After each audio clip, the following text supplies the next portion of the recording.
હર હર મહાદેવ મિત્રો જ્યારે તમે પૂજા અર્ચના કરો ત્યારે નારિયેળ જો ખરાબ નીકળે તો તમારે શું કરવું જોઈએ? મિત્રો, ઘણા લોકો હોય છે પૂજા અર્ચના કરતી વખતે જો શ્રીફળ ખરાબ નીકળે છે તો તેને ફેંકી દેતા હોય છે અને તે લોકોને એવો ડર રહે છે કે આપણે માતાજીને શ્રીફળ વધેર્યું છે પણ તે ખરાબ નીકળ્યું તો કંઈક થવાનું હશે। આથી આવા ડરથી તે લોકો એ શ્રીફળને ફેંકી દેતા હોય છે। આથી આવા ઘણા બધા વિચારો છે એ લોકોના મનમાં આવતા હોય છે। તો મિત્રો, આજે અમે તમને આજના વિડીયોમાં જણાવવાના છીએ કે જો તમે પૂજા અર્ચના કરો છો અને માતાજીને શ્રીફળ વધેરો છો ત્યારે જો તમારું શ્રીફળ ખરાબ નીકળે છે તો તમારે આ વસ્તુને અપશુકન ન માનવી જોઈએ। મિત્રો, આ વસ્તુ અશુભ માનવામાં આવતી નથી। આ એક શુભ સંકેત હોય છે કે જેને તમારે જરૂર જાણવો જોઈએ। મિત્રો, આની પાછળ ઘણા બધા કારણો છે એ હોઈ શકે છે। તો મિત્રો, આપણે આજના વિડીયોમાં એ જ વસ્તુ વિશે જાણશું કે તમારે પૂજા દરમિયાન જો શ્રીફળ ખરાબ નીકળે છે તો તમારે શું કરવું જોઈએ। તો મિત્રો, આ જાણકારી લેવા માટે આ વિડીયોમાં છેલ્લે સુધી બન્યા રહેજો। તો મિત્રો, વિડીયોમાં આગળ વધતા પહેલા જો તમે ઈચ્છતા હોવ કે લક્ષ્મી માતાની કૃપા તમારી ઉપર સદા બની રહે તો આ વિડીયોને લાઈક કરી અને કમેન્ટમાં જય માં લક્ષ્મી જરૂર લખી દેજો। મિત્રો, શ્રીફળ છે એ બહુ જ પવિત્ર વસ્તુ માનવામાં આવે છે। મિત્રો, આપણા હિન્દુ ધર્મશાસ્ત્રમાં જે કોઈ પણ વ્યક્તિ પૂજા અર્ચના કરે છે તો તે શ્રીફળ અવશ્ય વધેરે છે। મિત્રો, આ શ્રીફળ છે તેને લક્ષ્મી માતાનું એક પ્રતીક માનવામાં આવે છે અને તેમાં લક્ષ્મી માતાનો વાસ હોય છે। આથી મિત્રો, આપણા હિન્દુ ધર્મમાં શ્રીફળનું બહુ જ ખાસ મહત્વ જણાવવામાં આવ્યું છે। જે કોઈ પણ વ્યક્તિ પૂજા અર્ચના કરે છે તો તે શ્રીફળ અવશ્ય વધેરે છે। મિત્રો, શ્રીફળની પાછળ લોકો માનતા પણ રાખે છે કે જો તેની કોઈ પણ પ્રકારની મનોકામના હોય તે પૂર્ણ થઈ જાય છે તો લોકો માતાજીને અથવા પોતપોતાના દેવી દેવતાઓને શ્રીફળ વધેરતા હોય છે। પણ મિત્રો, ક્યારેક એવું પણ બને છે કે શ્રીફળ વધેરતી વખતે જો એ શ્રીફળ અચાનક અંદરથી ખરાબ નીકળે છે તો લોકો આનાથી ડરી જતા હોય છે। ઘણા લોકો એવું વિચારતા હોય છે કે આ શ્રીફળ ખરાબ નીકળ્યું તો આ એક પ્રકારનું અપશુકન તે લોકો માને છે। પણ મિત્રો, તમારે આ વસ્તુને અપશુકન માનવાની નથી। આજે અમે તમને આજના વિડીયોમાં એ જ વસ્તુ વિશે જણાવવાના છીએ કે જો પૂજા અર્ચના કરતી વખતે જ્યારે પણ તમે શ્રીફળ વધેરો છો તો તે શ્રીફળ જો ખરાબ નીકળે છે તો તમારે શું કરવું જોઈએ। મિત્રો, પહેલી વાત તો એ કે આ શ્રીફળનું ખરાબ નીકળવું એ એક પ્રકારનું જ શુકન માનવામાં આવે છે। મિત્રો, બધા જ લોકો છે એ પોતપોતાની મનોકામનાની પૂર્તિ માટે માતાજીને પ્રાર્થના કરતા હોય છે અને તે લોકો મન લગાવીને પોતાનું કામ પણ કરતા હોય છે। બધા જ લોકો પોતાની ઈચ્છાઓની પૂર્તિ કરવા માટે ઘણા બધા ઉપાયો કરતા હોય છે। પણ જો તે લોકોની કોઈ પણ મનોકામના પૂર્ણ થતી ન હોય ત્યારે તે લોકો માતાજી પાસે અથવા તો કોઈ પણ પોતાના દેવી દેવતાઓના મંદિરે જતા હોય છે અને તેને હૃદયપૂર્વક પ્રાર્થના કરતા હોય છે કે હે ભગવાન, જો આ મારી મનોકામના પૂર્ણ થઈ જાય તો હું તમને એક શ્રીફળ જરૂર વધેરીશ। તો આવી જ રીતે બધા લોકો છે એ શ્રીફળ પોતાના દેવી દેવતાઓને વધેરતા હોય છે। મિત્રો, એવી માન્યતા છે કે લક્ષ્મી માતા છે એની ઉત્પત્તિ સમુદ્ર મંથન સમયે થઈ હતી। આથી મિત્રો, જ્યારે પણ લક્ષ્મી માતા પ્રગટ થયા ત્યારે તેમને બહુ જ તરસ લાગી હતી। તો મિત્રો, એ જ સમુદ્ર મંથન સમયે બાજુમાં એક નારિયેલી હતી તો ત્યાંથી એક શ્રીફળ પણ નીચે પડ્યું હતું। આથી મિત્રો, એ નારિયેળમાંથી લક્ષ્મી માતાએ જળ ગ્રહણ કર્યું હતું। આથી એ શ્રીફળનું પાણી એટલું મીઠું હતું કે જેનાથી લક્ષ્મી માતાની તરસ છે એ પાઈ ગઈ હતી। આથી મિત્રો, લક્ષ્મી માતાએ એ શ્રીફળને આશીર્વાદ આપ્યા હતા કે આજથી હું તમારામાં વાસ કરીશ। મિત્રો, આથી જ એવું કહેવાય છે કે શ્રીફળ છે કે જેમાં લક્ષ્મી માતાનો વાસ હોય છે અને શ્રીફળને લક્ષ્મી માતાનું જ એક સાક્ષાત સ્વરૂપ માનવામાં આવે છે। મિત્રો, શ્રીફળ છે એમાં શ્રી એટલે કે લક્ષ્મી માતા તેવું માનવામાં આવે છે। આથી લક્ષ્મી માતાનું ફળ આ શ્રીફળ તરીકે આપણે માતાજીને જ વધેરતા હોઈએ છીએ. આથી મિત્રો આપણે જ્યારે પણ કોઈ મનોકામના રાખીએ છીએ તો આપણે શ્રીફળ વધેરીએ છીએ. આથી મિત્રો શ્રી એટલે કે આપણે લક્ષ્મી માતાને એવી પ્રાર્થના કરીએ છીએ કે આપણને ઉત્તમ ફળની પ્રાપ્તિ આપે, એટલે મિત્રો આપણે શ્રીફળની માનતા રાખીએ છીએ. આથી મિત્રો જુઓ, જ્યારે પણ આપણે માતાજીની માનતા રાખી હોય અને આપણે શ્રીફળ વધેરતા હોઈએ છીએ તો જો એ શ્રીફળ ખરાબ નીકળે તો મિત્રો આપણે શું કરવું જોઈએ? મિત્રો બધા જ લોકો છે એ ડરી જતા હોય છે કે આપણે માતાજીની માનતા રાખી હતી અને આ શ્રીફળ ખરાબ નીકળ્યું છે તો કંઈક પ્રકારનું અપશુકન થવાનું છે અથવા તો આપણી ઉપર કોઈ મોટી આફત આવવાની છે. આથી મિત્રો જો તમે પણ શ્રીફળ વધેરતા હો, પોતાની માનતા રાખીને માતાજીને શ્રીફળ વધેરતા હો, તો મિત્રો એ શ્રીફળ જો ખરાબ નીકળે છે તો તમારે ડરવાની બિલકુલ જરૂર નથી. મિત્રો માતાજીને શ્રીફળ વધેરતી વખતે એ શ્રીફળ ખરાબ નીકળે છે તો તે એક પ્રકારનું શુભ શુકન માનવામાં આવે છે. મિત્રો જો પૂજા કરતી વખતે શ્રીફળ ખરાબ નીકળે છે તો તેના ઘણા બધા કારણ હોઈ શકે છે. મિત્રો આ એક લક્ષ્મી માતાનો શુભ સંકેત પણ હોઈ શકે છે કે જે તમારે જાણવું બહુ જરૂરી મનાય છે. મિત્રો જે કોઈ પણ વ્યક્તિ પૂજા અર્ચના કરે છે તો તેમાં નારિયેળનું હોવું બહુ જરૂરી માનવામાં આવે છે. જો તમે પૂજા અર્ચના કરો ત્યારે શ્રીફળ વધેરો છો અને જો તે શ્રીફળ ખરાબ નીકળે છે તો આ વસ્તુ અપશુકન માનવામાં આવતું નથી.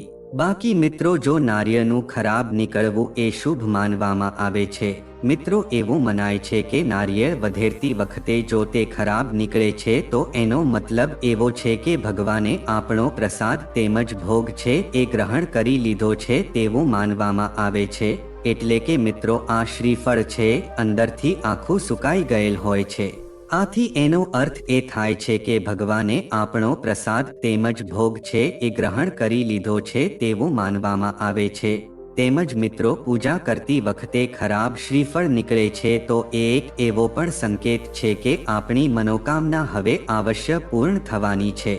આથી મિત્રો જ્યારે પણ શ્રીફળ વધેરતી વખતે તે શ્રીફળ ખરાબ નીકળે છે તો તમારી જે કાંઈ પણ મનોકામના હોય અથવા તમે જે કાંઈ પણ ઈચ્છા માટે માનતા માની હોય તો તમારે એ માનતાનું એકવાર સ્મરણ જરૂર કરી લેવું જોઈએ.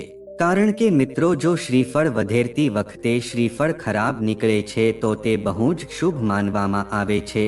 મિત્રો એવું મનાય છે કે ભગવાને આપણી પ્રાર્થના છે એ સરખી રીતે સાંભળેલી છે અને તે આપણી મનોકામના અવશ્ય પૂર્ણ કરશે. અને જો મિત્રો નારિયેળ બદલતી વખતે જો એ શ્રીફળ સારું જ નીકળે છે તો મિત્રો એની જે શેષ છે આપણે પ્રસાદના રૂપમાં બધા જ લોકોને વહેંચી દેવી જોઈએ. આ વસ્તુ બહુ જ શુભ માનવામાં આવે છે. આથી મિત્રો આવી જ રીતે જે કોઈ પણ વ્યક્તિ પૂજા અર્ચનાઓ કરે છે તો તે શ્રીફળ જરૂર વધેરે છે. પણ જો તે શ્રીફળ ખરાબ નીકળે છે તો તેને એક અશુભ સંકેતનો માનવો જોઈએ. પૂજા અર્ચના દરમિયાન શ્રીફળનું ખરાબ નીકળવું એ એક પ્રકારનો શુભ સંકેત માનવામાં આવે છે. મિત્રો આનો અર્થ એ પણ થાય છે કે તમારા ઘરમાં લક્ષ્મી માતાનો વાસ રહેવાનો છે અને તે તમારી મનોકામના પૂર્ણ કરવા પણ આવ્યા છે. સાથે જ તમને આશીર્વાદ આપશે કે તમે જે કાંઈ પણ કાર્ય કરશો એમાં તમને અવશ્ય સફળતા પ્રાપ્ત થશે. તો મિત્રો આવો હવે આપણે શ્રીફળને લગતા વિવિધ ઉપાયો વિશે જાણીએ કે જો તમે શ્રીફળના આ પ્રકારના ઉપાય કરો છો તો મિત્રો તમારા ઘરમાં જે કંઈ પણ સમસ્યા હોય એ અવશ્ય સમાપ્ત થઈ જાય છે. મિત્રો હવે આપણે શ્રીફળના એવા ઉપાયો વિશે જાણશું કે જે ઉપાયને કરીને તમે લક્ષ્મી માતાના સાક્ષાત આશીર્વાદ પ્રાપ્ત કરી શકશો કે જેનાથી તમારા ઘરમાં જે કંઈ પણ ધનને લગતી આર્થિક સમસ્યા છે અવશ્ય સમાપ્ત થઈ જશે.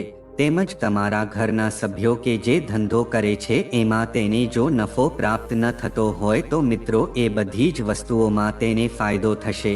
તેમજ જો તમારા ઘરમાં કોઈ નોકરીની તૈયારી કરી રહ્યું હોય અને જો તેને નોકરી ન મળી રહી હોય તો મિત્રો તમારી આ શ્રીફળના ઉપાયો અવશ્ય કરી લેવા જોઈએ. તેમજ તમારા ઘરમાં નકારાત્મક ઉર્જા વાસ કરતી હોય તો મિત્રો તમારે આ પ્રકારના ઉપાય અવશ્ય કરવા જોઈએ. તેમજ જો તમારા ઘરમાં કોઈ દોષ જેવા કે વાસ્તુદોષ, શનિદોષ, મંગળદોષ, ગ્રહદોષ, બંધન દોષ કે કુંડળી દોષથી જો તમારો આખો પરિવાર હેરાન થતો હોય તો મિત્રો તમારે આ પ્રકારના શ્રીફળને લગતા ઉપાય જરૂર કરવા જોઈએ કે જેનાથી તમે આ બધી સમસ્યામાંથી પૂજા કરી શકો. તો મિત્રો શ્રીનો અર્થ દેવી લક્ષ્મી થાય છે. આ રીતે શ્રીફળનો અર્થ લક્ષ્મી માતાનું ફળ એવું માનવામાં આવે છે. મિત્રો માતા લક્ષ્મીથી સંબંધિત હોવાના કારણે આ નારિયેળથી આપણે જે કાંઈ પણ ઉપાય કરીએ છીએ તો એનાથી આપણને ધન લાભ થાય છે. મિત્રો નારિયેળના ઉપાયોથી માતા લક્ષ્મી છે જલ્દી જ પ્રસન્ન થઈ જાય છે અને આપણા ઘરમાં ધનની વર્ષા થવા લાગે છે. તો મિત્રો આવો આપણે નારિયેળને લગતા વિશેષ ઉપાયો વિશે જાણીએ કે જે ઉપાયને એવું કરીને તમે પણ પોતાના ઘરમાં લક્ષ્મી માતાનો વાસ કરી શકશો. તો મિત્રો આપણે સૌપ્રથમ નારિયેળનો ઉપાય વિશે જાણીએ. જો મિત્રો નાના જે શ્રીફળ હોય છે એ શ્રીફળ તમારી 11 શ્રીફળ લઈ લેવાના છે અને એને પીળા રંગના કપડામાં લપેટીને રસોડાના પૂર્વ બાજુના ખૂણામાં મૂકી દેવા જોઈએ. મિત્રો આનાથી તમારા ઘરમાં માતા અન્નપૂર્ણાની કૃપા બનેલી રહેશે અને તમારા રસોડામાં અન્નનો ભંડાર ક્યારેય પણ ખૂટી નહીં શકે. તેમજ મિત્રો ધન વૈભવ અને સમૃદ્ધિ માટે પૂજા રૂમમાં એટલે કે મિત્રો પોતાના ઘરના મંદિરમાં તમારે 5 નાના નાળિયેર સાબિત કરવા જોઈએ. તેમજ મિત્રો બધા જ નારિયેળ ઉપર તમારે કેસરનું એક તિલક કરવું જોઈએ અને દરેક નાળિયેર ઉપર તિલક કરતી વખતે ઓમ હિમ શ્રીમ કલી મંત્રનો 27 વાર તમારે જાપ કરવો જોઈએ. તેની સાથે જ મિત્રો શનિવારનો દિવસ હોય ત્યારે શનિદેવના મંદિરમાં 7 નારિયેળ ચડાવવા જોઈએ અને પછી તેને પાણીમાં પ્રવાહિત કરી દેવા જોઈએ કે જેના કારણે મિત્રો જુઓ તમારી કુંડળીમાં શનિદોષનો પ્રભાવ હશે તો એ ઓછો થઈ જશે અને તમારી જે કંઈ પણ આર્થિક સમસ્યા હશે એ પણ સમાપ્ત થઈ જશે. મિત્રો માતા લક્ષ્મીને પ્રસન્ન કરવા માટે વિવિધ પૂજા પાઠ અને ઉપાયો કરવામાં આવે છે, પરંતુ મિત્રો એવું માનવામાં આવે છે કે જે ઘરમાં નારિયેળ હોય ત્યાં લક્ષ્મી માતાનો વાસ અવશ્ય હોય છે અને મિત્રો આવા ઘરમાં ક્યારે પણ પૈસા અને અનાજની કમી થઈ શકતી નથી. મિત્રો લઘુ નારિયેળના પ્રભાવથી આર્થિક સંકટ પણ દૂર રહે છે. એવું કહેવાય છે કે નારિયેળ ભલે નાનું હોય પણ મિત્રો એમાં એટલી બધી શક્તિ હોય છે કે તેને ઘરમાં રાખવાથી ધન આકર્ષિત થાય છે. પરંતુ આ નારિયેળનો પૂરેપૂરો લાભ ત્યારે જ આપણને પ્રાપ્ત થાય છે કે જ્યારે તમે આમંત્રિત કરેલા નાના નારિયેળને તમારી તિજોરીમાં કે પૈસાની જગ્યાએ રાખો તો તે બહુ જ શુભ માનવામાં આવે છે. તે શુભ અને ઝડપી પરિણામ તમને આપી શકે છે કે જે તમારી મનોકામના અનુસાર જ તમને ફળ આપી શકે છે. તો મિત્રો આવો હવે આપણે એ વસ્તુ વિશે જાણીએ કે શ્રીફળ શા માટે વધારવામાં આવે છે. મિત્રો આપણને એ વસ્તુ તો ખબર જ છે કે જો આપણે જે કાંઈ પણ મનોકામના હોય કે જે આપણે આપણા દેવી દેવતાઓને પ્રાર્થના કરીને આપણે પૂર્ણ કરવા માંગતા હોઈએ છીએ, આથી આપણે દેવી દેવતાઓની માનતા રાખીએ છીએ કે જેથી કરીને આપણી ઈચ્છાઓ પૂર્ણ થઈ જાય. આથી મિત્રો આપણે માતાજીને તેમજ બધા દેવી દેવતાઓને આપણે શ્રીફળ વધેરીએ છીએ. પણ મિત્રો આપણે શ્રીફળ વધેરવાનું કારણ છે એ જરૂર જાણવું જોઈએ. મિત્રો શ્રીફળમાં શ્રીનો અર્થ છે એ શુભ એટલે કે નારિયેળને શુભ ફળ તરીકે ઓળખવામાં આવે છે. આ શુભ ફળની જરૂર પૂજા પાઠ તેમજ લગ્ન પ્રસંગ તથા બીજા પ્રસંગોમાં પહેલા જરૂર પડતી હોય છે.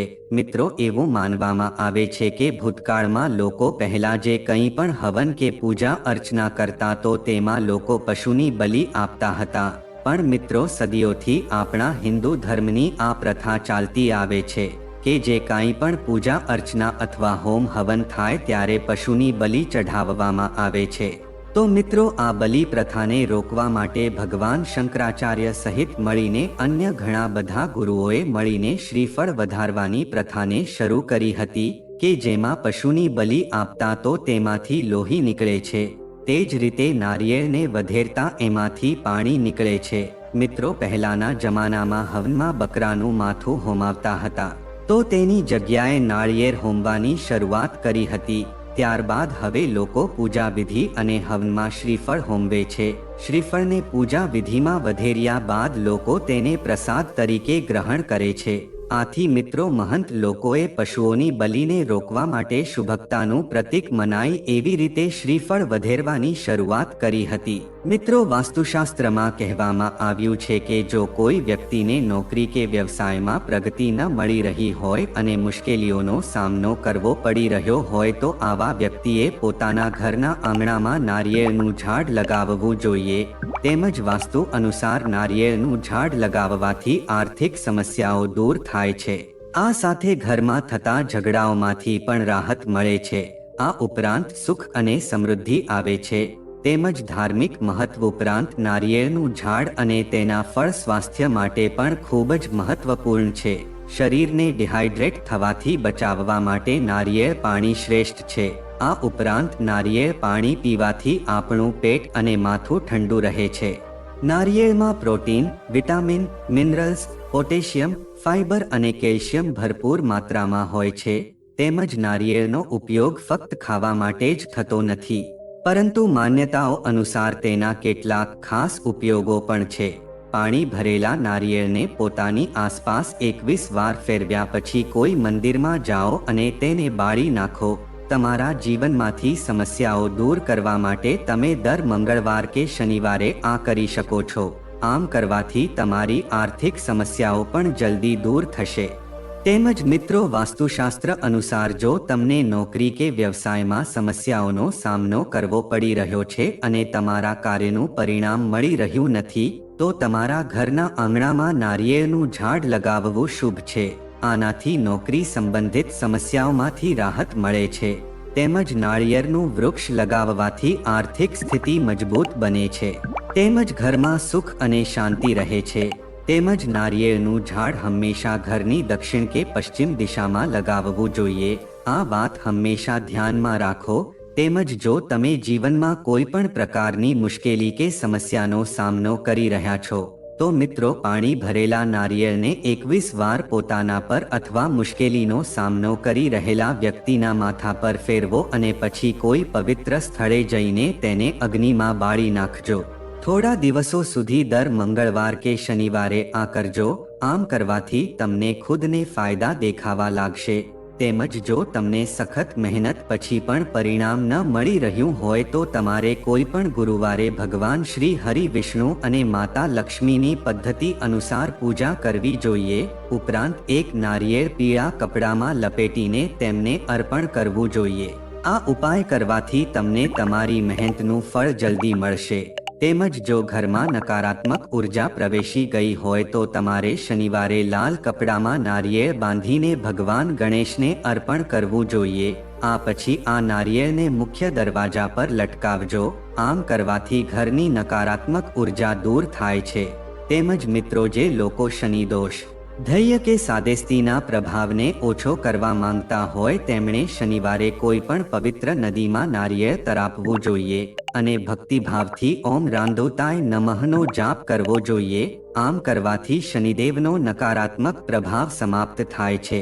તો મિત્રો જો આ માહિતી તમને ગમી હોય તો વિડીયોને લાઈક કરી અને ચેનલને સબસ્ક્રાઇબ પણ કરી દેજો કે જેથી કરીને અમે રોજ વાસ્તુશાસ્ત્રને લગતા વિડીયો લાવતા રહીએ. તમારો દિવસ શુભ રહે. મિત્રો ધન્યવાદ.